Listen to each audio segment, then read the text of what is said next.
దేవుని పరిశుద్ధ నామమునకు మహిమ కలుగునుగాక. ఈ సమయంలో అపోస్తుడైన పౌలు సువార్త ప్రయాణాలు చేసినారు. వాటి గురించి మనం మాట్లాడుకుంటూ వస్తున్నాం.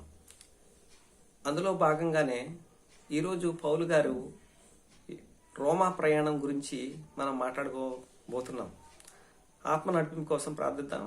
మహాపరిశుద్ధుడ, ప్రేమగల తండ్రి, నీ పరిశుద్ధ పాదమునకు, నీ ఘనమైన నామమునకు వేలాది స్తుతులు స్తోత్రం ప్రభు. నిన్న నేడు రేపు ఏకరీతిగా ఉన్న దేవుడవు, యుగ యుగంలో ఒక రీతిగా ఉన్న తండ్రి. ఏమిచ్చినా ఏం చెల్లించి నీకు రుణం తీర్చుకోలేను ప్రభు.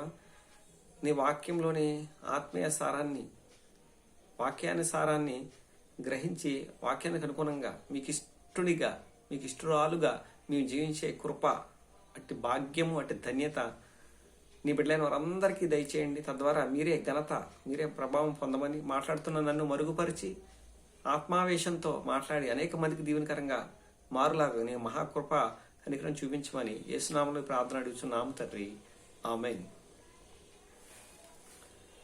దేవుని పరిశుద్ధ నామమునకు మహిమ కలుగును గాక. ఈ సమయంలో అపోస్తుడైన పౌలు నూతన నిబంధనలో ఎక్కువ పత్రికలు రాసిన వారిగా మనకు కనిపిస్తారు. ఆయన ప్రయాణాలు చేశారు ఆ సువార్త నిమిత్తం. అందులో మొదటి సువార్త ప్రయాణం ఎక్కువగా గలతీ ప్రాంతాల్లో చేసినట్లుగా మనకు మనం చూస్తాం. అలాగే రెండవ మిషనరీ జర్నీ, రెండవ సువార్త ప్రయాణము మాసిదోనియా ప్రాంతంలో ఆయన చేసినట్లుగా మనకి కనిపిస్తుంది. అలాగే మూడవ స్వార్థ ప్రయాణము ఎక్కువగా ఎఫెస్సు, ఆసియా కాంటినెంట్లో ఉన్న ఎఫెస్సులో ఆయన ఎక్కువ కాలం, సుమారు 3 సంవత్సరాలు ఉండి అక్కడ పరిచయం చేస్తూ ఉన్నట్లుగా మనకు కనిపిస్తుంది. అయితే మొదటి ప్రయాణం అనంతరము, అలాగే రెండవ ప్రయాణానికి మధ్య కొన్ని విషయాలు అక్కడ జరిగినట్లుగా మనము గతంలో మనం మాట్లాడుకున్నాం. అవి ఏంటి అంటే, సున్నితికి సంబంధించిన వివాద పరిష్కారం, అంత్యోక్యల సంఘంలో ఉన్న ఆ రోజు ఉన్నటువంటి పెద్దలు ఆ పరిష్కారం చూపించడం మనం తెలుస్తుంది. ఆ తర్వాత మనం చదువుకుంటాం. ఆ తర్వాత పౌలు గారి బర్నబా యొక్క వివాదం గురించి దాని గురించి కూడా మనం చదువుకుంటాం. ఆ తర్వాత మనకి మూడవ సువార్త ప్రయాణంలో ఎక్కడ మనం చూసినట్లయితే పౌలు గారు మూడవ సువార్త ప్రయాణం మనం ఎఫెస్సులో ఎక్కువ కాలం ఆయన ఉంటారు. అలా ఉంటున్న సమయంలో పౌలు గారు ఆ మూడవ సువార్త ప్రయాణంలో 3 సంవత్సరాలు ఎఫెస్సులో ఉన్న తర్వాత అక్కడి నుంచి ఎక్కడికి వెళతారు అంటే మాసిదోనియా, అలాగే అకయ ప్రాంతాలకు వెళ్ళి అక్కడి నుంచి మళ్ళీ ఎక్కడికి వెళ్తారంటే యెరూషలేముకు వెళ్ళి, అక్కడ తను ఎందుకు యెరూషలేముకి వెళ్ళాలి అని అనుకుంటాడంటే, ఇక్కడ మాసిదోనియాలో కావచ్చు,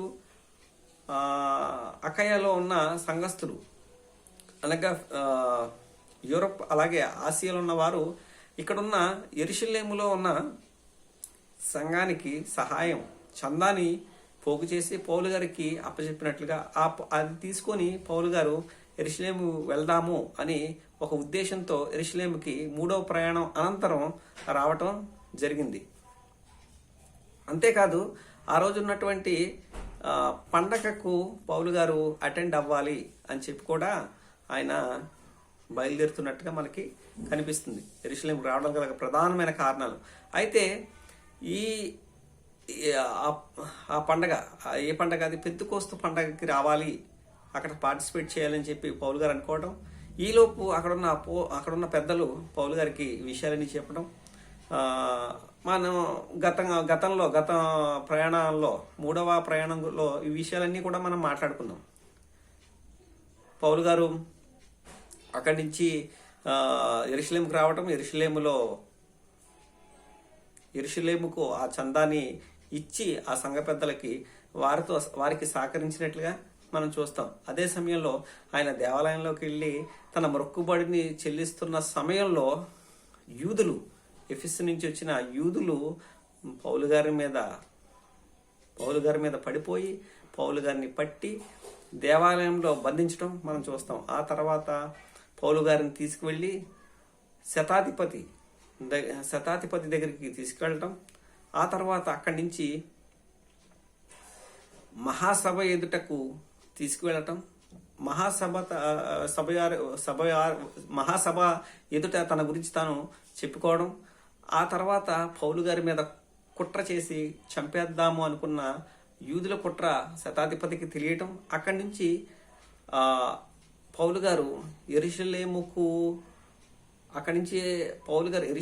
నుంచి కైసరేకు పంపించేయాలి అని చెప్పి నిర్ణయం తీసుకున్న పౌలు గారిని కైసరేకు పంపించే ముందుగా అక్కడి నుంచి అంతిపత్రికి వెళ్ళటం, అంతిపత్రిలో ఆ రాత్రి ఉండిన తర్వాత మరునాడు కైసరేకు వెళ్ళటం, కైసరేలో ఉన్నటువంటి ఆ రోజు ఉన్నటువంటి గవర్నర్ అయిన ఫెలిక్స్ ముందు ఆ పౌలు గారు నించోవటం, ఆ తర్వాత ఫోర్క్యూ ఫేస్తు దగ్గర కూడా ఆయన నించోవడం, ఆ తర్వాత అర్కిప్ప అలాగే బెర్నికే వీళ్ళిద్దరూ ఫేస్తు దర్శనానికి వచ్చినప్పుడు పౌలు గారి సంగతి విచారించి అక్కడి నుంచి వారు విచారించిన తర్వాత వారికి అర్థమైంది ఏంటి అంటే పౌలు గారు బంధకాల్లో ఉండడానికి కానీ మరణ శిక్షకు తగిన హేతువేమి కూడా పౌలు గారు చేయలేదు అని చెప్పి వారందరికీ అర్థమైంది. కానీ పౌలు గారిని విడిపించడానికి వారికి మనసు లేకపోయింది. కారణం ఏంటి అంటే అక్కడ ఉన్న యూదులందరితోనూ మంచివాడు అనిపించుకోవాలి, మంచివారము అనిపించుకోవాలని చెప్పి అక్కడున్న ఫిలెక్స్ కావచ్చు, ఫేస్తు కావచ్చు, అక్కడికి వచ్చిన అర్కిప్పు మహారాజు కావచ్చు, బెర్నికే కావచ్చు, వీళ్ళందరూ కూడా అక్కడ ఉన్న కొంతమంది పెద్దలు కావచ్చు పౌలు గారిని బంధకాల్లోనే ఉంచేయడం. అక్కడ కైసరియలో సుమారు 2 సంవత్సరాలు విచారణ ఖైదీగానే ఉండిపోతాడండి. ఆ తర్వాత వీరు వచ్చి విచారణ చేసినా కూడా వీరు ఎటువంటి రెస్పాన్స్ వారి దగ్గర నుంచి లేకపోవడం బట్టి ఫేస్తు దగ్గర పౌలు అంటారు, నేను కైసరి ఎదుట ఆ రోజు ఉన్నటువంటి ప్రపంచ చక్రవర్తి అయిన నీరో దగ్గర నేను చెప్పుకుంటాను, నా వాదాన్ని ఆయన దగ్గరే నేను చెప్తాను, నేను క్రీస్తు గురించి నేను నా విషయాలన్నీ కూడా ఆయనకే చెప్పుకుంటాను, మీ వల్ల అవ్వట్లేదని చెప్పి అన్నప్పుడు ఆ రోజు ఉన్నటువంటి ఫేస్తు సరే అయితే కైసరి ఎదురైతే చెప్పుకుంటానన్నావు కదా, అయితే వెళ్ళు కైసరి దగ్గరికి చెప్పుకో అని చెప్పి కైసరి దగ్గరికి వెళ్ళి అని చెప్పి అన్నట్టు పౌలు గారిని అక్కడి నుంచి పంపించే ప్రయత్నం చేస్తున్నట్టుగా మనకు అనిపిస్తుంది. కారణం ఏంటంటే ఒక పక్క పౌలు గారిని చెరసాలోనే ఉంచలేరు, అలా అని చెప్పి విడుదల చేయలేకపోతారు. కారణం ఏంటంటే విడుదల చేస్తే యూదుల చేత వాళ్ళు మంచి వాళ్ళుగా పిలవబడరు, ఎంచబడరు. అదో కారణం. అయితే చెరసాలలో పౌలు గారిని ఉంచితే ఆయన రోమా పౌరసత్వం ఉంది, విచారణ ఖైదీగా చాలా రోజులు బట్టి ఉండిపోతుంది. ఈ విషయం కాస్త చక్రవర్తికో లేకపోతే పెద్దలకో తెలిస్తే వారు ప్రశ్నించినప్పుడు వీరికి ఉద్యోగం పోయే ప్రమాదం ఉందని చెప్పి వీరు ఇటు నిర్ణయం తీసుకున్నప్పుడు ఎప్పుడైతే పౌలు గారు నేను కైసరి ఎదుట చక్రవర్తి గారి దగ్గర చెప్పుకుంటాను అని చెప్పి అన్నప్పుడు అక్కడి నుంచి వారు నిర్ణయం తీసుకున్నారు. అయితే కైసరి దగ్గర చక్రవర్తి గారితో చెప్పుకుంటా అంటాడు కదా, అయితే అక్కడికే పంపించేద్దాం, రోమాకే పంపించేద్దాం అని చెప్పి ఇప్పుడు అక్కడ ఉన్నటువంటి ఫేస్తు, అర్కిప్పు మహారాజు అలాగే వాళ్ళందరూ కలిసి ఇప్పుడు పౌలు గారిని కైసరియా నుంచి రోమాకి పంపిస్తున్నారు. ఇది పౌలు గారి యొక్క రోమా ప్రయాణం. మనం 27, 28 అపోస్తల కార్యాలు మనం చూసినట్లయితే పౌలు గారి యొక్క రోమా ప్రయాణం ప్రారంభం ఇక్కడి నుంచి జరుగుతుంది. అయితే ఈ రోమా ప్రయాణం చేసే సమయానికి పౌలు రోమా పత్రిక రాశారు, కానీ అప్పటికి పౌలు గారు రోమాకు వెళ్ళలేదు. అది ఎప్పుడు రాశారు అంటే సమయం వచ్చి సందర్భం వచ్చింది కాబట్టి చెప్తాను. రోమా పత్రిక ఎప్పుడు రాశారంటే ఆయన 3వ సువార్త ప్రయాణంలో ఉండగా ఎఫెస్సులు ఎక్కువ కాలం ఉంటారు కనుక ఆ ఎఫెస్ నుంచి రిటర్న్ అవుతున్నప్పుడు ఆయన కొరింథీలో కొంతకాలం ఉంటారు, అలాగే అకయ్యలో కూడా కొంతకాలం ఉంటారు. అలా థర్డ్ మిషనరీ జర్నీ రిటర్న్లో కొరింథీకి వెళ్ళినప్పుడు అక్కడ నుంచి 2వ ప్రయాణంలో కొరింథీలో సంఘాన్ని స్థాపిస్తారు. 3వ ప్రయాణంలో అక్కడి నుంచి కొరింథీ నుంచి రోమా పత్రికను రాయటం, ఆ పత్రికను ఫీబే గారి చేతికి ఇచ్చి పంపించడం మనకి తెలుస్తుంది, కనిపిస్తుంది, అలా మనం చదువుకుంటాం. అయితే ఇప్పుడు రోమాకి పౌలు గారు ఎలా వెళ్తున్నారు, ఆయన ఏ విధంగా వెళ్ళాలని అనుకుంటాడంటే సువార్థికునిగా సువార్త పరిచర్య చేసి అక్కడ ఉన్న అనేక మందిని ప్రభు వైపు త్రిప్పాలి అని ఆశపడుతూ వెళ్ళాలి అనుకుంటాడు. కానీ ఇప్పుడు ఆయన ఎలా వెళ్తున్నారు రోమా కంటే విచిత్రం ఏంటంటే ఒక విచారణ ఖైదీగా కొంతమంది ఖైదీలతో కలిసి వెళ్తున్నట్టుగా మనకు కనిపిస్తుంది. 27వ అధ్యాయం అపోస్తల కార్యాలు చూద్దాం. మేము వాడ ఎక్కి ఇటలీ వెళ్ళవలనని నిర్ణయమైనప్పుడు వారు పౌలును మరికొందరు ఖైదీలను ఔగుస్తు పటాలములో శతాధిపతి అయిన యూలియాను వానికి అప్పగించిర్రి అంటాడు. మేము అంటే పౌలు గారితో ఎవరెవరు ఆ రోజు కైసరియా నుంచి రోమాకు వెళ్తున్నారు అంటే లూకా గారు, అలాగే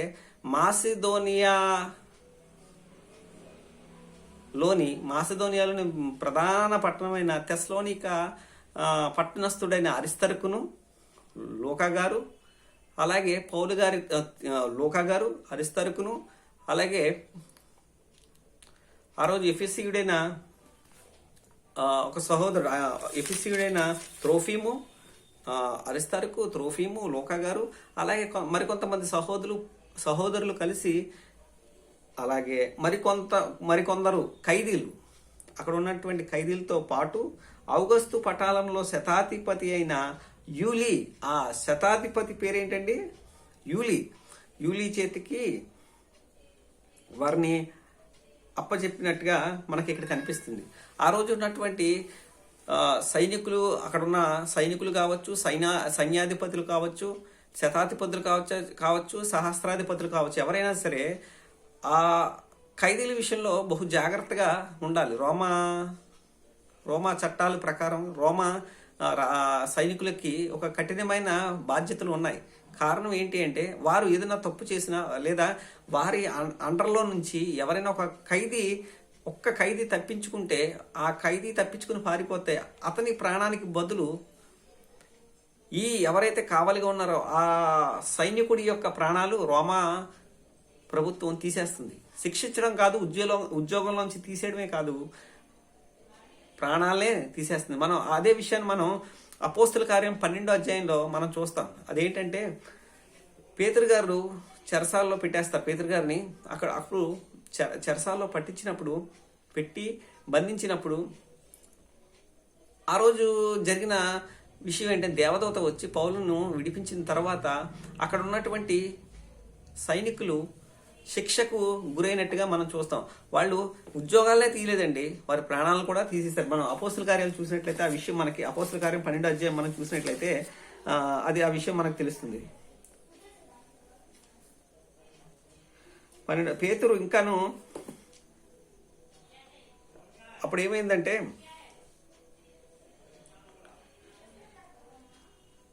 పన్నెండో అధ్యాయంలో మనకి ఈ విషయం మనం కనిపిస్తుంది. తెల్లవారగానే పేతురు ఏమాయనో అని సైనికుల్లో కలిగిన గలిబిలి ఎంత అంతా కాదు. హేరోదు అగ్రిప్ప 1 అతను ఏం చేశాడంటే తెల్లవారగానే పేతురు ఏమాయనా అని సైనికుల్లో కలిగిన గలిబిలి ఇంత అంతా కాదు. హేరోదు అతని కోసము వెతికినప్పుడు అతడు కనబడనందున కావలి వారిని విమర్శించి వారిని చంపనాజ్ఞాపించిర్రి అన్నాడు.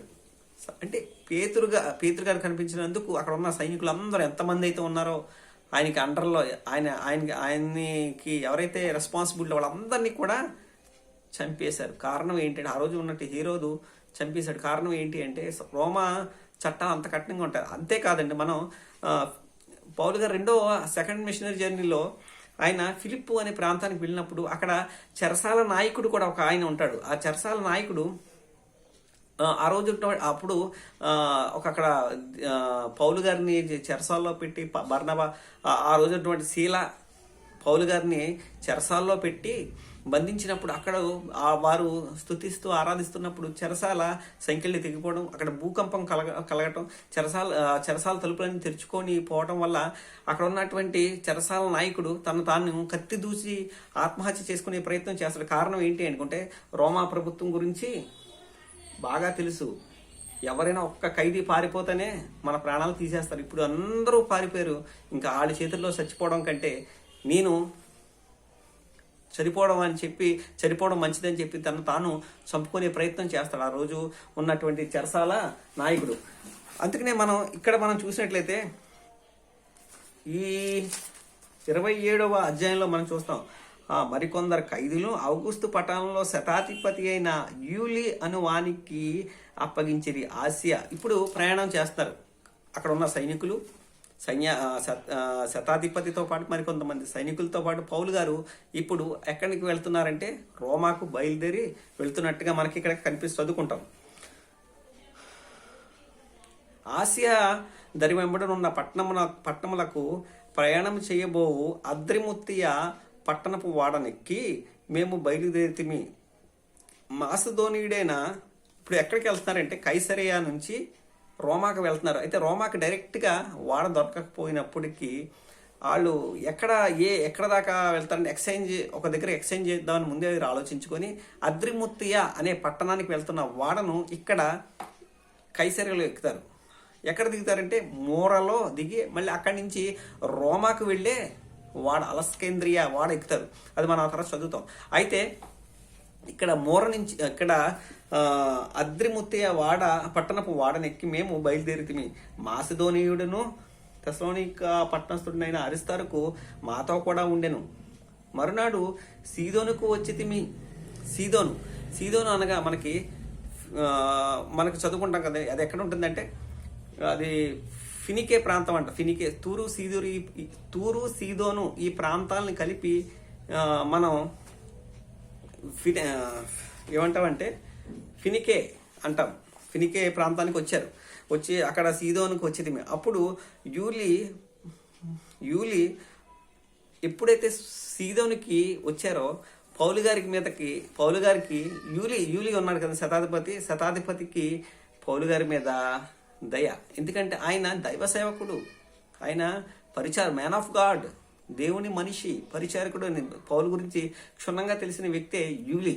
అందుకే ఇక్కడ సీదోనికి ఎప్పుడైతే వచ్చారో సీదోన్లో పౌలు గారికి కొంతమంది స్నేహితులు ఉన్నారు కాబట్టి పౌలు గారి మీద యూలికి దయండి. దైవ సేవకుడు ఈయన ఏ తప్పు చేయకపోయినా ఈయన మీద నేరాలు మోపబడ్డాని అక్కడ ఉన్న వారందరికీ తెలుసు. కానీ విచారణ ఖైదీగా రోమాకి వెళ్ళిపోతున్నాడు కనుక యూలి పౌలు గారి మీద దయగా ఉండి, పౌలు గారు మీరు వెళ్ళొచ్చు, మీరు వెళ్ళి మీ స్నేహితులను కలిసి మళ్ళీ తిరిగి వచ్చేయండి అని చెప్పి పర్మిషన్ ఇవ్వటం, పౌలు గారు వెళ్ళటం, తన స్నేహితుల దగ్గరికి వెళ్ళి వారిని పరామర్శించి వారు బలపరిచి ప్రభువులో వారిని ఇంకా నిలదొక్కునేలా చేసి మళ్ళీ వారితో అక్కడ సెలవు పుచ్చుకొని మళ్ళీ ఎక్కడికి వచ్చేస్తాడు, శతాధిపతి దగ్గరికి పౌలు గారు వచ్చేస్తారు. అదే విషయం ఇక్కడ మనకి రాస్తాడు. మరునాడు సీదోనుకు వచ్చేది. అప్పుడు యూలి పౌలు మీద దయగా ఉండి అతడు తన స్నేహితుల యొద్దకు వెళ్ళి పరామరిక పొందుటకును అతనికి సెలవిచ్చాను. అక్కడ నుండి బయలుదేరిన తరువాత ఎదురుగాలి కొట్టుచున్నందున కుప్ర చాటున వాడ నడిపితి మీ అంటాడు. కుప్రకు వచ్చే వాడికి గాలి కొట్టేస్తుంది. మనం మ్యాప్ పాయింటింగ్ చూసినట్లయితే ఒక్కసారి మ్యాప్ పాయింట్ చూద్దారండి. Bible back side map point ఉంది. అక్కడ చూడండి ఎరుషలేము నుంచి కైసరియా నుంచి సీదోన్లో అక్కడ పౌలు గారు ఫ్రెండ్స్ని కలిశారు. అక్కడి నుంచి ఎక్కడికి వస్తారంటే కుప్ర చాటు, అంటే కుప్ర ఉంది చూసారా, కుప్ర చాటు అంటే కుప్రకు ముందు చాటున అలా వెళ్తూ ఉన్నారు చూసారా. మీకు అక్కడ బ్లాక్ మార్క్ ఉంది కదండి, ఆ బ్లాక్ మార్క్ అంటే ఆ సముద్రం అదంతా అలా వెళ్తూ ఉంది. ఎలా వస్తాను అక్కడ మీకు మోరా అని కూడా కనిపిస్తుంది. మోరలోనే అక్కడ వాడ చేంజ్ అవుతారు పౌలు గారు. కుప్రచాటున వాడ నడిపితిమి.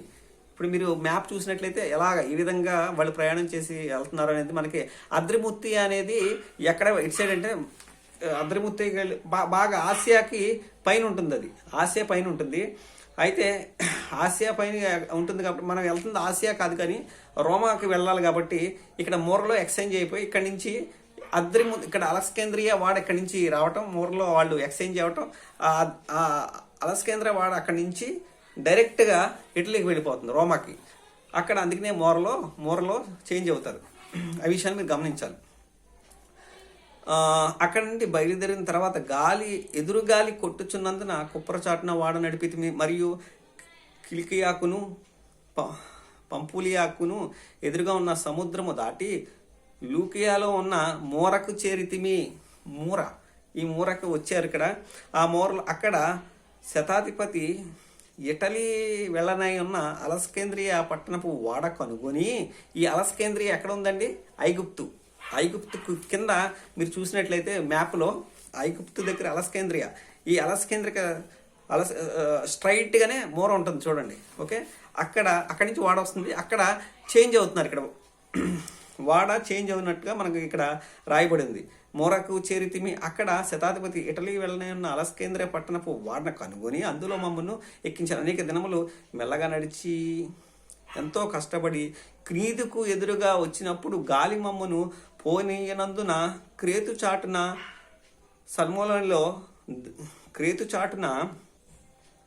సల్మోనే దరిని వాడ నడిపితి మీ బహు కష్టపడి దాన్ని దాటి మంచిరేవులు అను ఒక స్థలమునకు చేరితిమి.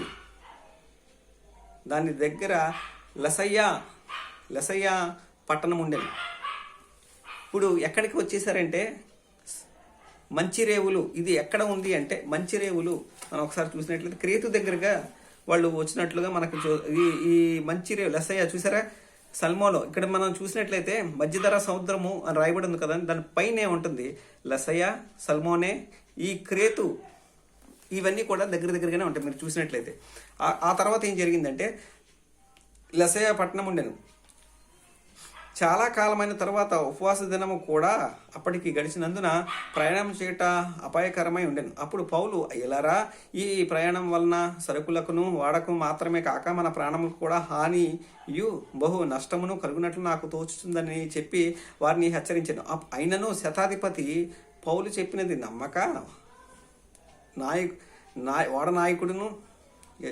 నాయకుడును వాడ యజమానుడును చెప్పినదే నమ్మాను. మరియు శీతాకాలం గడుపుటకు ఆ రేవు అనుకూలమైనది కానందున అక్కడ నుండి బయలుదేరి ఒకవేళ శక్యమైతే ఫినిక్స్కును చేరి అక్కడ శీతాకాలం గడపాలని ఎక్కువ మంది ఆలోచన చేసిర్రి. అది నైరుతి వాయువ్య దిక్కు తట్టున్న క్రేతురేవై ఉన్నది. ఇప్పుడు ఎక్కడికి వెళ్ళిపోదాము అనుకున్నారంటే వాళ్ళు, పౌలు చెప్తున్నాడు మనం ఇక్కడ ఉండడం మంచిది, మనం అక్కడికి వెళ్తే సరుకులకి కాదు వాడకే కాదు మనకు కూడా ప్రమాదము అని చెప్పి ఇక్కడ మనం ఆగుదాం అని చెప్పి అంటే పౌలు మాటను వినకుండా అక్కడ ఉన్న శతాధిపతి వాడ యజమానుడు మాటను నాయకుడు మాట విని అక్కడి నుంచి బయలుదేరుతున్నట్టుగా మనకు కనిపిస్తుంది. ఎక్కడి నుంచి అంటే క్రేతు నుంచి, మంచిరేవులు క్రేతు అనే ఈ ప్రాంతం నుంచి అక్కడ ఉందామని చెప్పి పౌలు అంటే లేదు మనం వెళ్ళిపోదామని చెప్పి అక్కడి నుంచి బయలుదేరుతున్నట్టుగా మనకు కనిపిస్తుంది. అయినను శతాధిపతి పౌలు చెప్పిన మాట నమ్మక అయితే అదే ఆ తర్వాత ఏం జరిగిందంటే, మరియు అది నైరుతి వాయువ్య దిక్కుల తట్టునున్న క్రేతురేవై ఉన్నది. క్రేతు మీకు చూసినట్లయితే అదిగో చూసారా, మధ్య